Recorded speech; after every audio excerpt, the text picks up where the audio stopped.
Cyrus Ashenbrook. The stillness of Etheria was, as always, deceptive. For centuries, our city had existed as a testament to harmony, a place where need dissolved into provision, where sorrow was met with communal solace. But 3 sunrises ago, the singing stones fell silent.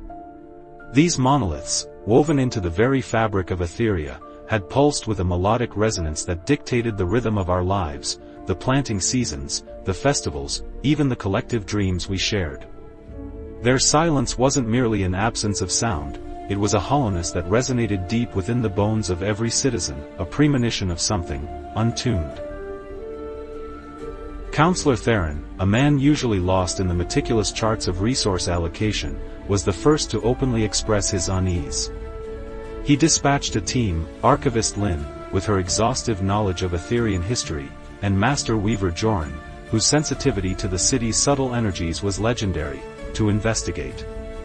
They began at the central plaza, meticulously examining the stones, searching for any physical damage, any disruption in the flow of ether that sustained them.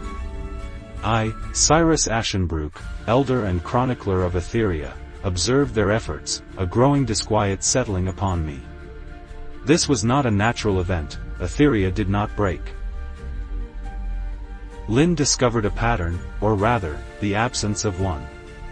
The etheric flows around the stones were not disrupted, but muted. As if a hand had gradually lowered the volume on a grand orchestra.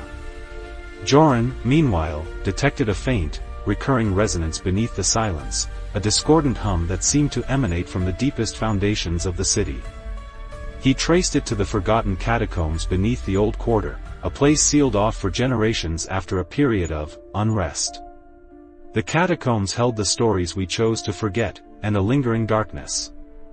The initial clues suggested a deliberate act, a silencing not born of chaos, but of intent. Accessing the catacombs proved challenging. The city's automated defenses, remnants of a bygone era, had been reprogrammed to prevent entry. Councillor Theron, ever pragmatic, insisted on a systematic deactivation, a process that consumed precious hours and raised uncomfortable questions among the populace. Some whispered of a cover-up, of secrets the council wished to remain buried.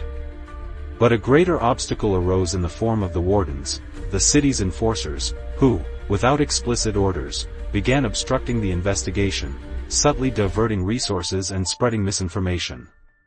Someone, it became clear, wanted the truth to remain hidden. Within the catacombs, we discovered a hidden chamber, not documented in any city records. In the center stood a device, crafted from a metal unknown to Etherian science, pulsing with the same discordant resonance detected by Joran. Lynn identified symbols etched onto the device, archaic glyphs predating Etheria's founding, hinting at a civilization swallowed by time. But the most disturbing discovery was a series of crystalline spheres, each containing a fragment of a memory, not of Etheria, but of a world steeped in conflict, a world where harmony was a forgotten dream. And within those memories, a face, a familiar face, subtly altered, but undeniably resembling Councillor Theron. Confronted with the evidence, Theron didn't deny his connection to the device, but offered a twisted justification. He claimed that Etheria's utopian existence was built on a lie, a suppression of natural human impulses, a denial of ambition and striving. The device, he explained, was a reawakener, designed to shatter the city's artificial harmony and allow for genuine progress, even if it meant embracing conflict.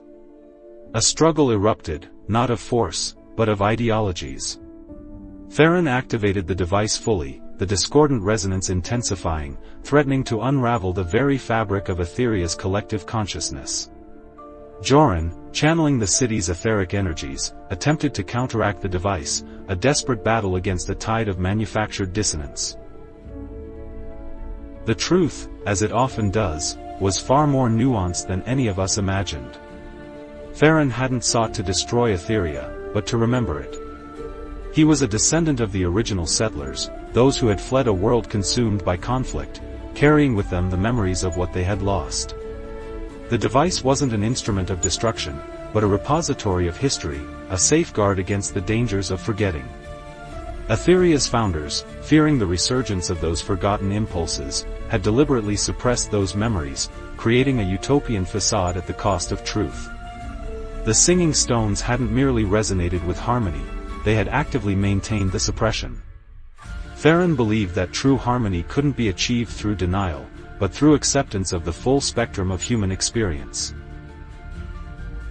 The revelation fractured AIart's collective identity. Some clung to the illusion of utopia, fearing the chaos that truth might unleash. Others embraced the past, demanding a re-evaluation of AIart's founding principles. The singing stones were recalibrated, not to suppress memory, but to integrate it, to weave the stories of both worlds into the city's collective consciousness. AIart was no longer a perfect sanctuary, but a living archive, a testament to the enduring power of memory and the difficult, often painful, path towards genuine harmony.